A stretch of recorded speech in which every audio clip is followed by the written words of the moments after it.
Hello everyone and welcome to the lecture series on the constitutional law। हर घर संविधान घर घर संविधान। और आज का हम टॉपिक ले रहे हैं आर्टिकल 13। आर्टिकल 13 किस बारे में बात करता है? जुडिशियल रिव्यू के बारे में बात कर रहा है। जुडिशियल रिव्यू से मतलब क्या है? जब भी लेजिस्लेचर कोई एक्शन कर रही है, जब भी एग्जीक्यूटिव कोई एक्शन कर रहा है, जो भी मेरा लॉज हैं, यदि उनकी कॉन्स्टिट्यूशनल वैलिडिटी नहीं है, यदि उनकी हम वैलिडिटी को चेक कर रहे हैं कि वो कॉन्स्टिट्यूशनली वैलिड है या नहीं, तो जुडिशरी के पास क्या राइट दिया गया है और किस एक्सटेंट तक जाकर हम उन लॉज को नल एंड वॉइड डिक्लेयर कर सकते हैं। तो समझते हैं आर्टिकल 13 को। तो जब हम आर्टिकल 13 को समझना चाह रहे हैं तो उससे जानने के लिए थोड़ा सा हम ब्रीफिंग ले रहे हैं कि आर्टिकल 13 का कहाँ पर पोजीशन है, कहाँ पर दिया गया है, कौन से पार्ट में दिया गया है कॉन्स्टिट्यूशन के। उसको समझने के बाद हम आगे चलेंगे। आर्टिकल 13 है क्या, भाई क्या प्रोविजन है आर्टिकल 13। तो समझते हैं उसी तरह से कि आर्टिकल 13 की जब मैं बात करती हूँ तो कहाँ पर हमें देखने को मिलेगा, पार्ट 3 में मिलेगा, पार्ट 3 ऑफ इंडियन कॉन्स्टिट्यूशन में। पार्ट 3 के प्रोविजन की जब हम बात करें तो आर्टिकल 12 से लेकर आर्टिकल 35 तक के प्रोविजन जो है वो हमारे कहाँ पर आ जाते हैं, पार्ट 3 ऑफ इंडियन कॉन्स्टिट्यूशन में आ जाते हैं। पार्ट 3 किससे रिलेटेड है? फंडामेंटल राइट से रिलेटेड है। पार्ट 3 को हम मैग्ना कार्टा के नाम से भी जानते हैं। भाई क्यों हम इसे मैग्ना कार्टा कहते हैं? क्योंकि मैग्ना कार्टा वो फर्स्ट डॉक्यूमेंट है, वो फर्स्ट चार्टर है जो 1215 में यूके की गवर्नमेंट ने यूके के सिटीजन को जिस चार्टर के थ्रू राइट प्रोवाइड करा है, उसका चार्टर का नाम क्या है? Magna carta. तो इसीलिए हम अपने पार्ट थर्ड को, इंडियन कॉन्स्टिट्यूशन के पार्ट थर्ड को क्या कहते हैं? Magna carta of Indian constitution.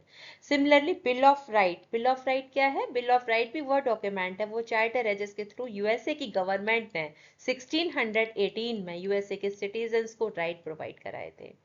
कौन से बेसिक राइट? हम जब मैग्ना कार्टा की बात कर रहे हैं, जब हम बिल ऑफ राइट्स की बात कर रहे हैं, कैसे राइट प्रोवाइड कराए थे? लिबर्टी हो गया, फ्रीडम हो गया, डिग्निटी हो गया, ये सब इक्वलिटी हो गया, ये सारे राइट मैग्ना कार्टा के थ्रू, बिल ऑफ राइट्स के थ्रू वहां के सिटीजन्स को मिले हैं। उसी बेस पर, उसी को आधार रखते हुए, उसी को फाउंडेशन मानते हुए हमारे कॉन्स्टिट्यूशन मेकर ने पार्ट थर्ड का इनेक्ट किया। और पार्ट थर्ड में जितने भी हमें बेसिक राइट चाहिए, बेसिक सर्वाइवल के लिए राइट चाहिए, हमें ह्यूमन डिग्निफाइड लाइफ को जीने के लिए राइट चाहिए, वो हमने कहाँ पर मेंशन कर दिए सारे right? Part 3 of Indian constitution में, आर्टिकल 12 से लेकर आर्टिकल 35 तक। हम यदि बात करें कि हम इन राइट्स को फंडामेंटल राइट क्यों कहते हैं, क्योंकि ये वो राइट है जो हर पर्सन को बर्थ लेते ही हमें डिग्निफाइड लाइफ के सर्वाइवल के लिए चाहिए। भाई हमने कहा राइट टू इक्वलिटी है, बर्थ लेते ही चाहिए। हमने कहा भाई फ्रीडम है, हमें चाहिए डिग्निफाइड लाइफ को सरवाइव करने के लिए। तो इन शॉर्ट मैं यहाँ पर क्या कहना चाह रही हूँ कि फंडामेंटल राइट से मतलब क्या है? वो राइट जो हमें बेसिकली एक डिग्निफाइड लाइफ को सरवाइव करने के लिए, डिग्निटी को मेंटेन करने के लिए जो भी हमें राइट चाहिए, वो हमने कहाँ पर रखे हुए हैं? Part third of Indian constitution में रखे हैं। नाम हमने क्या दिया है? नॉमेनक्लेचर हमने क्या दिया है? Fundamental right. तो क्या इसका मतलब हमें ये समझना चाहिए कि हमारे कॉन्स्टिट्यूशन के इनैक्ट होने से पहले हमारे पास कोई राइट ही नहीं थे बेसिक डिग्निटी के लिए? नहीं भाई, ऐसा नहीं है। जब जस्टिस भगवती मेनका गांधी के केस में अपना इंटरप्रिटेशन दे रहे थे, Maneka Gandhi versus union of India के केस में अपना इंटरप्रिटेशन दे रहे थे, तो उन्होंने क्या कहा था? उन्होंने कहा भाई पार्ट 3 जो है फंडामेंटल राइट जो है वो हमारे लिए, इंडियन सिटीजन के लिए कोई नई चीज नहीं है। कोई ऐसे नई चीज नहीं है जो हमारे हाथ में लाकर अभी रखी गई है। हमारे तो एंशियंट पीरियड से यदि हम देखें, एंशियंट पीरियड या मैं क्या लेना चाह रही हूँ? सिंस वैदिक पीरियड। यदि हम बात कर रहे हैं वैदिक पीरियड की, तब हमारे उस समय की जो लोग थे, उस समय के जो सिटीजन थे, वो भी इन राइट्स को एंजॉय करते थे। उन्होंने कहा हमारे पास तो लिबर्टी थी, हमारे पास तो इक्वलिटी थी। हम किस बेस पर कहेंगे इक्वलिटी थी? उन्होंने कहा भाई उठाकर देखिए आप हिस्ट्री, उठाकर देखिए साहित्य, उठाकर देखिए लिटरेचर, क्या कहते हैं भाई? फीमेल के पास भी 7 पावर थे, वो जितना एजुकेशन लेना चाहे ले सकती हैं। गार्गी को देखिए, मैत्रेय को देखिए, क्या थी? फीमेल थी, लेकिन प्रकांड पंडित थी, उच्च शिक्षा ली हुई थी। तो हम क्या बात कर रहे हैं? इक्वलिटी थी, फ्रीडम थी, लिबर्टी थी। जो जो जो पर्सन जैसे अपनी डिग्निफाइड लाइफ को सरवाइव करना चाह रहा था, वैसे वो फ्री था। तो लेकिन हम जब बात करें कॉन्स्टिट्यूशन की, तो हमने कहा कॉन्स्टिट्यूशन में तो भाई ये चीजें आनी चाहिए, तो उसको हमने ये सारी चीजें कहाँ पर मेंशन कर दी? पार्ट 3 में मेंशन कर दी। तो जब हम पार्ट 3 की बात करें तो आर्टिकल 12 से लेकर आर्टिकल 35 तक मेरे पास वो प्रोविजन आ जाते हैं जो हमारा फंडामेंटल राइट का एस्पेक्ट बनाते हैं, फंडामेंटल राइट का आधार बनाते हैं, फाउंडेशन बनाते हैं।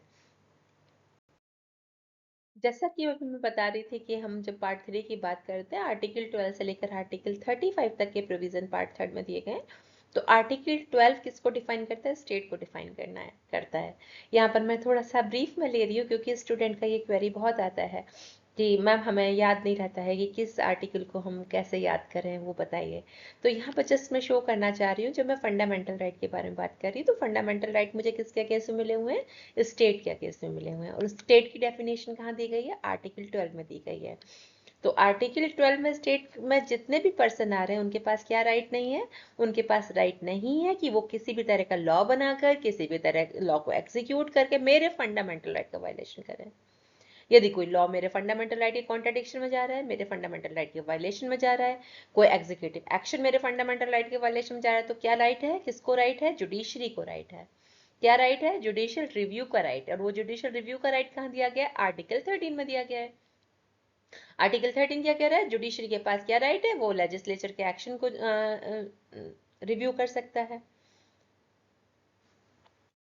सो आर्टिकल 12 हमें समझ में आ गया, स्टेट की डेफिनेशन दिया हुआ है। 13 हमें समझ में आ गया, जुडिशरी की राइट दिया हुआ है कि जुडिशियल रिव्यू करने की पावर दिया हुआ है। उसके अपार्ट फ्रॉम दैट यदि हम जानना चाहेंगे तो हमने कहा भाई कौन कितने फंडामेंटल राइट मुझे मिले हुए हैं, तो आपको पीपीटी पर रिप्रेजेंट कर रही हूँ, यहाँ पर 6 फंडामेंटल राइट हमें मिले हुए हैं।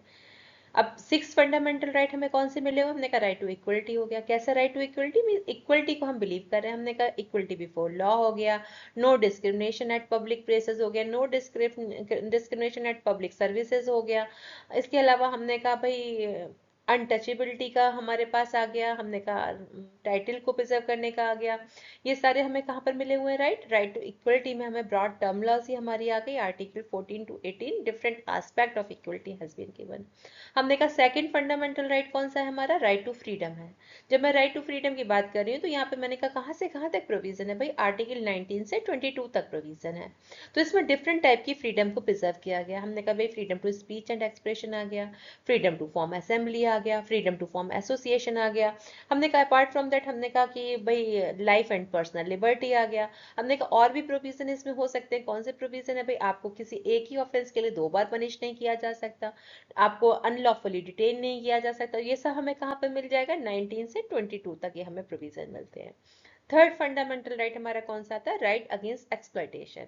अब हमने कहा इसको भी हमने 2 आर्टिकल्स में बाइफरकेट किया हुआ है, 23 और 24। तो एक हमारा स्पेशली आर्टिकल 24 बात करता है चाइल्ड के एक्सप्लॉयटेशन को प्रोहिबिट करने की, और आर्टिकल 23 जो है वो वाइडर सेंस में है, जनरल सेंस में है। तो वो हम लोग डिस्कस करेंगे डिटेल में जब हम राइट अगेंस्ट एक्सप्लॉयटेशन पढ़ाएंगे। फोर्थ फंडामेंटल राइट मेरा आता है right to freedom of religion. Right to freedom of religion जब हम लोग बात करते हैं सेकुलरिज्म की, जब मैं आपको समझा रही थी, जब प्रेम्बल डिस्कस कर रही थी, मैंने कहा भाई हर पर्सन को राइट है वो अपने किसी भी रिलीजन को प्रैक्टिस कर सके, प्रोफेस कर सके और प्रोपेगेट कर सके। तो ये सब राइट हमें कहाँ देखने को मिलेंगे? आर्टिकल 25 से लेकर आर्टिकल 28 तक मिलेंगे। उसके अलावा हमारे पास और नेक्स्ट फंडामेंटल राइट कौन सा आता है? Cultural and educational right. Cultural and educational right से क्या मतलब है? कहाँ पर दिया गया है? 29 से 30 तक दिया गया है। मीन्स हम बात कर रहे हैं यहाँ पर माइनॉरिटीज की। कैसे माइनॉरिटीज की? कल्चरल एंड एजुकेशनल माइनॉरिटीज की बात कर रहे हैं हम। तो उनके राइट को प्रोटेक्ट करने के लिए हमारे पास 2 आर्टिकल दिए गए हैं, 29 और 30, जिसमें हम कह सकते हैं जो कल्चरल माइनॉरिटीज पर्सन है, जो कल्चरल माइनॉरिटी की कैटेगरी में आ रहे हैं, उनको क्या राइट है? वो अपनी कल्चर को, अपने लैंग्वेज को, अपनी लिपि को वो प्रिजर्व करके रखना चाहें वो रख सकते हैं। अपने इंस्टीट्यूशन खोलना चाहे, माइनॉरिटीज एजुकेशनल इंस्टीट्यूशन खोलना चाहे, तो राइट उनको मिला हुआ है। तो ये हमें कहाँ पर पढ़ेंगे हम लोग? 29 से 30 तक मिलेंगे। उसके बाद हम बात करेंगे और कौन सा हमारे पास फंडामेंटल राइट है। हमने कहा right to constitutional remedies, article 32 से आर्टिकल 35। ये राइट टू कॉन्स्टिट्यूशनल रेमेडीज किसके बारे में बात करते हैं? मैंने कहा जितने भी मेरे पास 5 फंडामेंटल राइट थे। मैं कौन से 5 fundamental right? Right to equality हो गया, राइट टू फ्रीडम हो गया, राइट अगेंस्ट एक्सप्लॉयटेशन हो गया, right to freedom of religion हो गया, कल्चर एंड एजुकेशनल राइट हो गया। यदि सपोज कीजिए कोई स्टेट अथॉरिटी मेरे इन फंडामेंटल राइट का वायलेशन करे, लेकिन मेरे पास तो कोई रेमेडी नहीं है, तो क्या इनका कोई यूज है? इन फंडामेंटल राइट का बिल्कुल भी यूज नहीं है। तो आर्टिकल 32 क्या यूज बताता है? आर्टिकल 32 मुझे पावर देता है कि यदि स्टेट मेरे फंडामेंटल राइट का वायलेशन कर रही है तो मेरे पास क्या पावर है? 32 में मैं सुप्रीम कोर्ट डायरेक्टली जा सकती हूँ और अपने फंडामेंटल राइट को एनफोर्स करा सकती हूँ। इस राइट को हम क्या नाम देते हैं? Right to constitutional remedies. तो अपने आप में सुप्रीम कोर्ट जाकर अपने फंडामेंटल राइट को एनफोर्स कराना स्टेट के अगेंस्ट में, ये अपने आप में एक क्या है? फंडामेंटल राइट है। तो इसी को जब मैं फंडामेंटल राइट की बात कर रही हूँ, आर्टिकल 32 के इंपॉर्टेंस की बात कर रही हूँ, तो ड्राफ्ट कमेटी के chairman doctor B R Ambedkar ने आर्टिकल 32 को क्या कहा, soul and heart of the Indian constitution. उन्होंने कहा कि यदि कोई मुझसे पूछे कि सबसे इंपॉर्टेंट आर्टिकल कौन सा है इंडियन कॉन्स्टिट्यूशन का, तो उन्होंने कहा मैं केवल एक आर्टिकल का नाम लूंगा, आर्टिकल 32। क्यों? क्योंकि ये राइट प्रोवाइड कराता है सिटीजन को अपने फंडामेंटल राइट को एनफोर्स करने के लिए। और यदि इसकी एब्सेंस हो जाए, हमारे कॉन्स्टिट्यूशन में से आर्टिकल 32 को निकाल दिया जाए, तो बाकी फंडामेंटल राइट की कोई भी एग्जिस्टेंस नहीं है। इसलिए ये इतना इंपॉर्टेंस रखता है ये आर्टिकल कि इसके बेसिस पर, इसकी एब्सेंस में यदि हम बात करेंगे आर्टिकल 32 की एब्सेंस में क्या हो जाएगा, पूरा कॉन्स्टिट्यूशन नलिफाई हो जाएगा। इसलिए उन्होंने क्या कहा, आर्टिकल 32 में be consider the soul and heart of our Indian constitution because it provides the fundamental right to the citizen to move forward for the enforcement of their right towards directly towards the Supreme Court.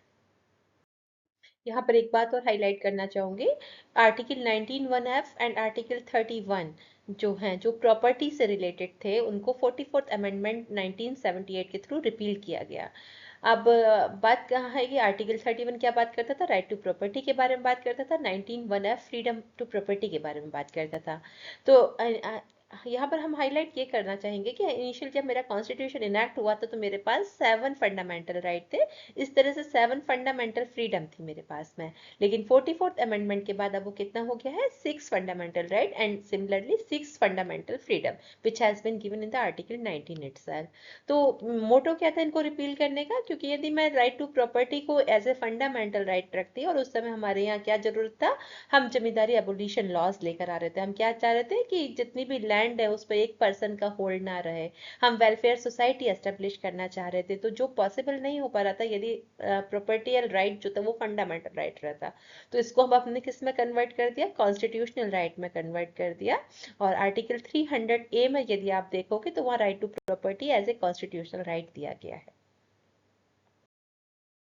तो आते हैं अपने अब topic पर, article 13 पर। जब मैं article 13 की बात कर रही हूँ, जैसा मैं पहले भी हाईलाइट की हूँ, आर्टिकल 13 किसके बारे में बात कर रहा है, जुडिशियल रिव्यू के लिए। जब आप कॉम्पिटिटिव एग्जाम दे रहे हैं तो आर्टिकल 13 की इंपॉर्टेंस हो जाती है, वहाँ से प्रीलिम्स में भी क्वेश्चन आ जाते हैं और मेन्स में भी क्वेश्चन बन जाते हैं। तो यहाँ पर हमें इसके 3 एस्पेक्ट है जो हम समझना चाहेंगे। हमने कहा सबसे पहले हमें क्या जानना जरूरी है, आर्टिकल 13 में मेरे पास 3 डॉक्ट्राइन्स आ जाते हैं जो बहुत इंपॉर्टेंस रखते हैं। क्यों रखते हैं भाई, कि जब भी जुडिशरी किसी भी लॉ को रिव्यू कर रही है, तो किस एस्पेक्ट में उसको नल एंड वॉइड डिक्लेयर करेगी, क्या पूरे के पूरे स्टैच्यू को नल एंड वॉइड डिक्लेयर कर दिया जाएगा, किस तरह से रहेगा, क्या इंटरप्रिटेशन का पावर रहेगा जुडिशरी का। तो उसके बेस पर हमारे पास 3 डॉक्ट्राइन आते हैं। कौन से डॉक्ट्राइन है, doctrine of severability, doctrine of eclipse and doctrine of favour. हम लोग नेक्स्ट सेशन में इसको देखने की कोशिश करेंगे कि तीनों डॉक्ट्राइन से जो है वो मतलब क्या है, उसका इंटरप्रिटेशन क्या है। अपार्ट फ्रॉम दैट आर्टिकल 13 में हमारे पास 4 क्लॉजेस हैं। 4 क्लॉजेस को कैसे इंटरप्रिटेट किया जा सकता है, किस बिहाफ पर जाकर जुडिशरी उसको इंटरप्रिटेशन कर सकती है, वो समझना यहाँ पर जरूरी हो जाता है। तो समझने की कोशिश करते हैं आर्टिकल 13 को। तो आर्टिकल 13 को जब हम समझ, हमने कहा जुडिशियल रिव्यू हो गया, कहाँ दिया गया, आर्टिकल 13 में दिया गया है। आर्टिकल 13 में क्या पावर देती गई, हाई सुप्रीम कोर्ट को पावर देती गई कि वो भाई जो भी लॉ बना है उसका रिव्यू कर सकती है और देख सकती है वो कॉन्स्टिट्यूशनल है, अनकॉन्स्टिट्यूशनल है। यदि कॉन्स्टिट्यूशनल है देन फाइन, कोई बात नहीं। यदि अनकॉन्स्टिट्यूशनल है तो उसको तीनों डॉक्ट्राइन को अप्लाई करते हुए किस हिसाब से उसको नल एंड वॉइड डिक्लेयर करना है, वो आर्टिकल 13 में दिया गया है। कि भाई नल एंड वॉइड डिक्लेयर करने की पावर किसके पास है, कोर्ट के पास है, सुप्रीम कोर्ट के पास है। हमने कहा इसके अलावा आर्टिकल 32 और 226 हम यहाँ क्यों मेंशन कर रहे हैं, मैंने कहा भाई जब भी कोई स्टेट मेरे फंडामेंटल राइट का वायलेशन कर रही है तो मेरे पास क्या राइट आ सकता है कि मैं या तो सुप्रीम कोर्ट जाऊंगी या हाई कोर्ट जाऊंगी। सुप्रीम कोर्ट जाऊंगी तो किस आर्टिकल को फॉलो करूंगी, 32 को फॉलो करूंगी। और हाई कोर्ट यदि मैं डायरेक्टली मूव कर रही हूँ तो मैं कौन से आर्टिकल को फॉलो करूंगी, 226 को फॉलो करूंगी। तो यहाँ पर हमारे पास में एक क्वेश्चन आता है, यदि मैं आर्टिकल 32 और 226 की बात करी तो दोनों में ही क्या राइट हो गया, मुझे अपने फंडामेंटल राइट को एनफोर्स कराने का राइट दिया गया है। फंडामेंटल राइट को एनफोर्स कराने का means if anyone is violating my fundamental right then I am having the right to move towards the high court under article 226 and I am having the power to move directly towards the supreme court under article 32। and under the both the article I'm having the power to issue the writ petition। writ क्या, कौन सी writ, मैंने कहा भाई 5 type की writ दी गई है, habeas corpus, mandamus, prohibition, सर्चुररी and quo warranto. तो जैसी भी टाइप की रिट मुझे चाहिए, जैसा भी मेरा केस है वैसी रिट इशू करवाई जा सकती है। क्वेश्चन उठता है 32 और 226 में किसका स्कोप ज्यादा है, किसके पास ज्यादा पावर है। मीन्स हम यहाँ जानना चाह रहे हैं सुप्रीम कोर्ट के पास ज्यादा पावर है या 226 के पास हाई कोर्ट के पास ज्यादा पावर है। तो यहाँ पर थोड़ा सा माइनर आपके पास में जो है इंटरप्रिटेशन के लिए बोल रही हूँ यहाँ पर कि आर्टिकल 226 में हाई कोर्ट की पावर जो है वो वाइडर है in comparison of supreme court power under article 32। क्यों है वाइडर? क्योंकि आर्टिकल 32 जो पावर दे रहा है सुप्रीम कोर्ट को, किसके बारे में दे रहा है? केवल फंडामेंटल राइट के अगेंस्ट में मेरे पास राइट है कि मैं सुप्रीम कोर्ट जा सकती हूँ। जबकि 226 क्या कहता है? चाहे मेरे फंडामेंटल राइट का वायलेशन हुआ हो, चाहे मेरे कॉन्स्टिट्यूशनल राइट का वायलेशन हुआ हो, चाहे मेरे लीगल राइट का वायलेशन हुआ हो। अब यहाँ मैंने 3 टाइप के राइट की बात किया। मैंने कहा फंडामेंटल राइट क्या, जो पार्ट 3 में दिए गए भाई, आर्टिकल 12 से लेकर आर्टिकल 35 तक 6 फंडामेंटल राइट जो मैं अभी आपको समझा रही थी। मैं कहा कॉन्स्टिट्यूशनल राइट क्या, जो एंटायर कॉन्स्टिट्यूशन में दिए गए हैं। जो मैंने कहा अभी जैसे मैंने आपको समझाया, मैंने कहा पहले राइट टू प्रॉपर्टी जो था वो फंडामेंटल राइट है, लेकिन 44th अमेंडमेंट के बाद वो क्या हो गया, कॉन्स्टिट्यूशनल राइट हो गया। कहाँ पर पहुंचा दिया गया उसको? आर्टिकल 300A में पहुंचा दिया गया। इस तरह से डिफरेंट डिफरेंट आर्टिकल जो भी दिए हुए मेरे कॉन्स्टिट्यूशन में, वो मेरे क्या हो गए, कॉन्स्टिट्यूशनल राइट हो गए। लीगल राइट से क्या मतलब है? जो अदर स्टैच्यू में दिए गए, जो अदर लॉज में दिए गए, वो मेरे क्या है, लीगल राइट है। तो आर्टिकल 226 हाई कोर्ट को क्या पावर देता है? चाहे मेरे लीगल राइट का वायलेशन हुआ है, चाहे मेरे फंडामेंटल राइट का वायलेशन हुआ है, चाहे मेरे कॉन्स्टिट्यूशनल राइट का वायलेशन हुआ है, तो अब मेरे को क्या राइट है, मैं हाई कोर्ट जाकर डायरेक्टली अपने फंडामेंटल राइट को, अपने कॉन्स्टिट्यूशनल राइट को, अपने लीगल राइट को इन्फोर्स करा सकती हूँ। तो इन शॉर्ट हम कह सकते हैं 226 में हाई कोर्ट का पावर जो है वाइडर है in comparison of supreme court power under article 32। तो हमारे कॉन्स्टिट्यूशन में आर्टिकल 13 में जो हमने जुडिशियल रिव्यू का कॉन्सेप्ट लिया है, वो हमने कहाँ से लिया है? यूएसए से लिया है। तो यदि मैं यूएसए के कॉन्स्टिट्यूशन को यहाँ पर थोड़ा ब्रीफ में करना चाहूँगी, तो इनिशियली यूएसए के कॉन्स्टिट्यूशन में भी जुडिशियल रिव्यू कॉन्सेप्ट नहीं था। उन्होंने भी ये मार्बरी वर्सेस मेडिसन के केस से 1803 में वहाँ की जुडिशरी ने कॉन्स्टिट्यूशन को इंटरप्रिटेट करके इंसर्ट किया है। यहाँ एक चीज और ब्रीफ करना चाहूंगी, यूएसए के कॉन्स्टिट्यूशन में इन टोटल 7 आर्टिकल है, और इन 7 आर्टिकल का इंटरप्रिटेशन का काम किसको सौंपा गया है? वहां की जुडिशरी को सौंपा गया है।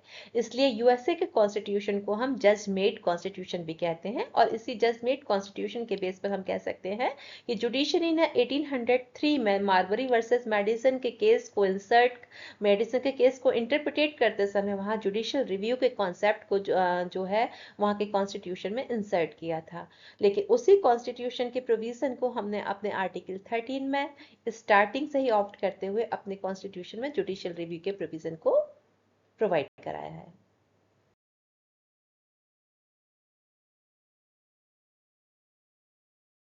तो यदि हम आर्टिकल 13 को समझेंगे तो हो सकता है आपको थोड़ा टिपिकल लगे कि आप बेयर एक्ट से पढ़ रहे हैं, तो इसलिए मैं यहाँ सिंप्लीफाई कर रही हूँ। मैंने कहा भाई हमारे आर्टिकल 13 में मुझे 4 क्लॉजेस देखने को मिलते हैं और मुझे उनको कैसे याद करना है। मैंने कहा मैं 13(1) सबसे पहला क्लॉज हम बात कर रहे हैं प्री कॉन्स्टिट्यूशनल लॉ की। मैंने कहा प्री कॉन्स्टिट्यूशनल लॉ से क्या मतलब है? मीन्स ऐसे लॉ जो कॉन्स्टिट्यूशन के एग्जिस्टेंस में आने से पहले ही एग्जिस्ट करते थे। आप कहोगे भाई मैम बुद्धू बना रही है हमें, तो ऐसा कैसे हो सकता है कि कॉन्स्टिट्यूशन के आने से पहले भी हमारे लॉज थे? हमने कहा सब वेट करिए, एग्जाम्पल देते हैं। भाई कैसे एग्जाम्पल देंगे हम? हमने कहा इंडियन कॉन्ट्रैक्ट एक्ट कब आया एग्जिस्टेंस में? 1872 में। क्या था कॉन्स्टिट्यूशन उस समय? नहीं था। हमने कहा पार्टनरशिप एक्ट कब आया एग्जिस्टेंस में? 1932 में। क्या कॉन्स्टिट्यूशन था? बिल्कुल भी नहीं था। हमने कहा सेल्स ऑफ गुड्स एक्ट कब आया? 1930 में। हमने कहा और एग्जाम्पल लेते हैं, हमने कहा इंडियन एविडेंस एक्ट। अब आप कहेंगे मैम इंडियन एविडेंस एक्ट तो रिप्लेस हो चुका है। किससे रिप्लेस हुआ है? भारतीय साक्ष्य अधिनियम से। कब रिप्लेस हुआ है? 2023 में। उससे पहले कब था इंडियन एविडेंस एक्ट? 1872 में।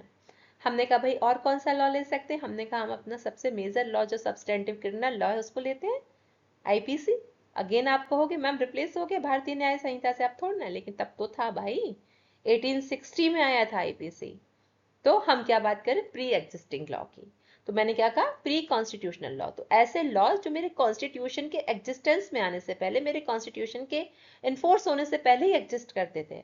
यदि वो मेरे फंडामेंटल राइट का वायलेशन कर रहे हैं तो मुझे कहां पर देखने को मिलेगा? आर्टिकल 13(1) में मिलेगा उससे रिलेटेड प्रोविजन कि उनकी क्या स्थिति होगी। तो 13(1) क्या कह रहा है? ऐसे सारे लॉ, ऐसे लॉज जो प्री एग्जिस्टिंग हैं, जो कॉन्स्टिट्यूशन के एनफोर्समेंट होने से पहले एग्जिस्ट करते हैं, यदि वो मेरे फंडामेंटल राइट का वायलेशन कर रहे हैं तो उस एक्सटेंट तक वॉइड माने जाएंगे। वॉइड से मतलब उनका कोई इम्पैक्ट नहीं होगा।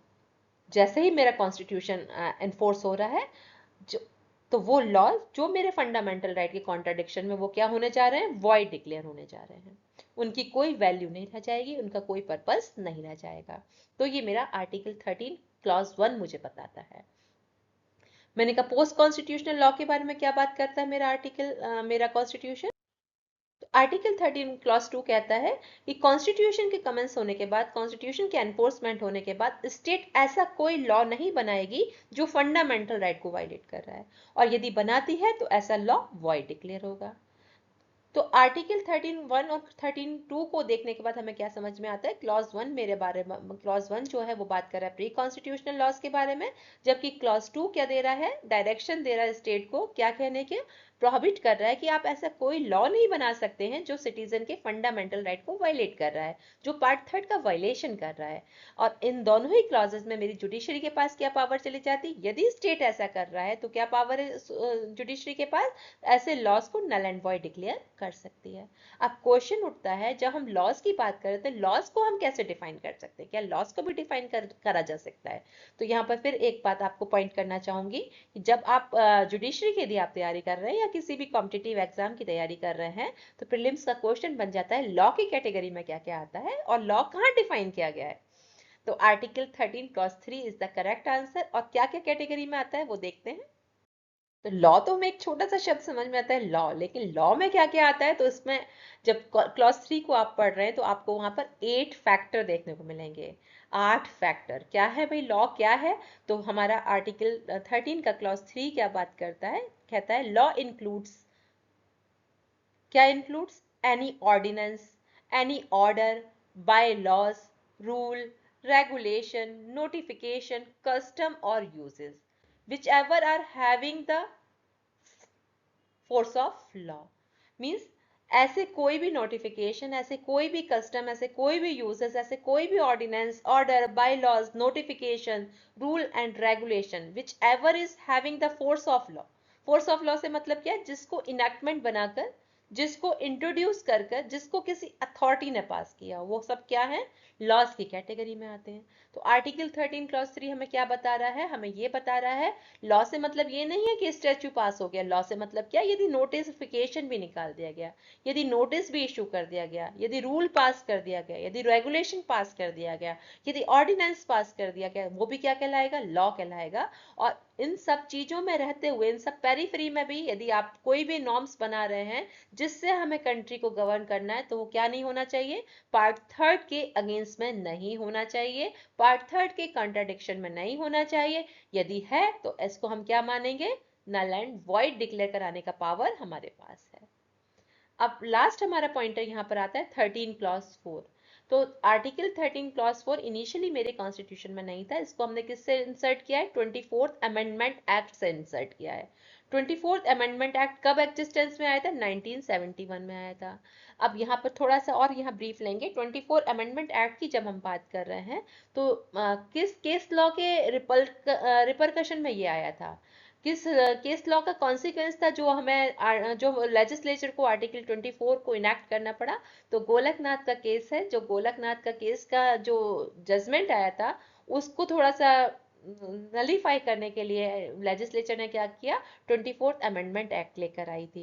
जब 24 अमेंडमेंट एक्ट आया, उसकी कॉन्स्टिट्यूशनल वैलिडिटी पर क्वेश्चन उठा, तो हमारा कौन सा केस आता है, Kesavananda Bharati versus state of Kerala का केस आता है। तो इन सब चीजों को हम डिटेल में बाद में देखेंगे, लेकिन जब यहाँ पर बस क्या हाईलाइट करना चाह रही हूँ, 24th अमेंडमेंट एक्ट इंसर्ट कर कर लेजिस्लेचर ने क्या इंसर्ट किया, आर्टिकल 13 क्लॉज 4 इंसर्ट किया। और इसमें रहते उन्होंने क्या कहा, उन्होंने कॉन्स्टिट्यूशनल अमेंडमेंट को लॉ की पेरिफेरी से बाहर रखने की बात करी। उन्होंने कहा कि हाँ माना आपकी लॉ की कैटेगरी में बहुत सारी चीज आ गई, लेकिन कॉन्स्टिट्यूशनल अमेंडमेंट जो है वो लॉ की कैटेगरी में डिफाइन नहीं किया गया है।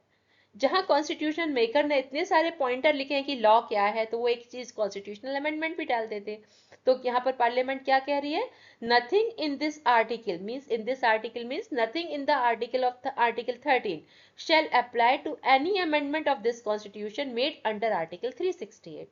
क्या कहना चाह रही है पार्लियामेंट, क्या अमेंडमेंट कर रही है, मीन्स हमारे पास पावर है, क्या पावर है कि हम अमेंड करके कोई भी प्रोविजन इंसर्ट कर सकते हैं। एंड आर्टिकल 13 उसको प्रोहिबिट करने की बात नहीं कर सकता। मींस कॉन्स्टिट्यूशनल अमेंडमेंट जो है वो 13 में लॉ की तरह डिफाइन नहीं है, इसलिए जुडिशरी के पास राइट नहीं है कि उनका रिव्यू कर सके। तो क्या कहना चाह रही है पार्लियामेंट? कॉन्स्टिट्यूशनल अमेंडमेंट को जुडिशियल रिव्यू के पेरीफ्री से बाहर रखना चाह रही है। मीन्स हम कह सकते हैं क्या करना चाह रही है? पार्लियामेंट की सुप्रीमेसी को एस्टेब्लिश करना चाह रही है। पर हमारे यहाँ तो पार्लियामेंट सुप्रीम नहीं है, हमारे यहाँ क्या सुप्रीम है? कॉन्स्टिट्यूशन सुप्रीम है। तो जब भी कोई कॉन्ट्राडिक्शन होगा तो कौन उसको इंटरप्रिटेट करेगा? जुडिशरी इंटरप्रिटेट करेगी। तो ये इंटरप्रिटेशन जो था किसमें किया गया है? केशवानंदा भारती के केस में किया गया है। और केशवानंदा भारती के केस में क्या बात किया गया? बेसिक स्ट्रक्चर डॉक्ट्राइन का बात किया गया।